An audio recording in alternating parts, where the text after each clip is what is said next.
Jake Tapper took what could have been an editorial dialogue and just turned it into what's, in my opinion, hate speech. Listen to this.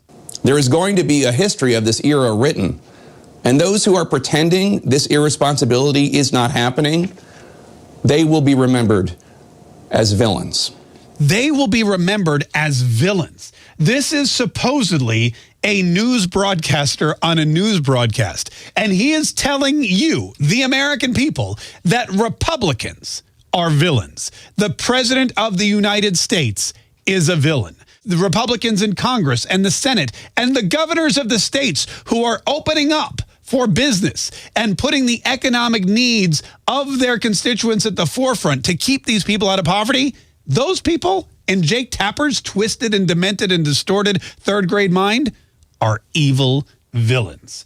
And to back it up, he brought on Dr. Birx. But Dr. Birx wasn't playing ball with Jake Tapper because Dr. Birx knows what Jake Tapper's trying to do. Dr. Birx can see through his pretentiousness. Dr. Birx, I just want to give you the opportunity right now. What should the American people know about disinfectants and the human body? Dumb question. Dumb question right out of the gate, and she sees that he's basically trying to bait her into talking about this disinfectant quote again, a quote which was misrepresented by everybody. She wasn't having it. Well, first, that was a dialogue he was having between the DHS scientist and himself for information that he had received and he was discussing. We have made it clear, and when he turned to me, I made it clear, and he understood that it was not as a treatment. And I think that kind of dialogue will happen. Yeah, look, we're actually having a dialogue. This is the important part of this story that the media has neglected and that people who make memes have neglected. The part of the story is this is an actual dialogue. President Trump isn't brainstorming live and coming up with these ideas off the cuff. He's talking about studies from MIT. He's talking about reports that he and his doctors have been discussing. He's doing it in a transparent manner, and that transparency, which the media begs for and craves and always tells the president, the White House needs to be more transparent. Well, now he's being transparent. He's literally letting you in on what's being discussed behind the scenes, and it came back to bite him in the butt big time.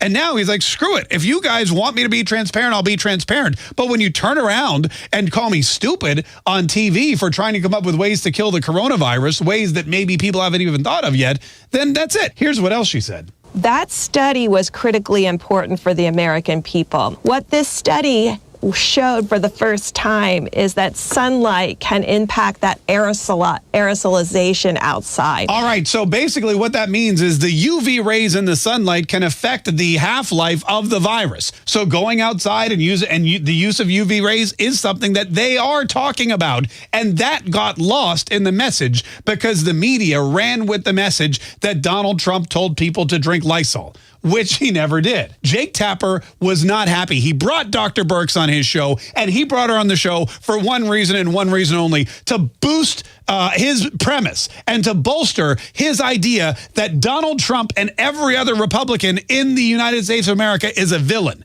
So he gave her one more opportunity to do that. This is potentially dangerous. I mean, poison control centers got calls from people, and they had to issue statements saying, do not internally use disinfectants. As a doctor, doesn't that bother you that you have to even spend any time discussing this? And here is the answer he did not want, but he got. It bothers me that this is still in the news cycle because I think we're missing the bigger pieces of what we need to be doing as an American people. It bothers me that it's still in the news cycle, Jake. It bothers me that instead of reporting on real news that's helpful to the United States of America, you and everybody else at CNN and MSNBC and even Fox News and the Washington Post and really pretty much any news organization that's out there are harping on something that doesn't matter instead of what does. As a scientist and a public health official and a researcher, sometimes I worry that we don't get the information to the American people that they need when we continue to bring up something that was from Thursday night. That was from 4 days ago, Jake. Literally, she went on Jake Tapper's show and told him to stop it. Said, you are misusing the power that has been given to you by the American people. You are a news agency. You're a source of information. Start informing people on the stuff that matters, the stuff that can help them, the stuff that can heal them, the stuff that can keep them from getting sick in the first place, and the stuff that can help America America get back on track economically instead of rehashing this tired, old, stupid, false story about Donald Trump telling people to drink bleach that happened 4 days ago. Who's the villain now, Jake? Ha ha ha ha ha.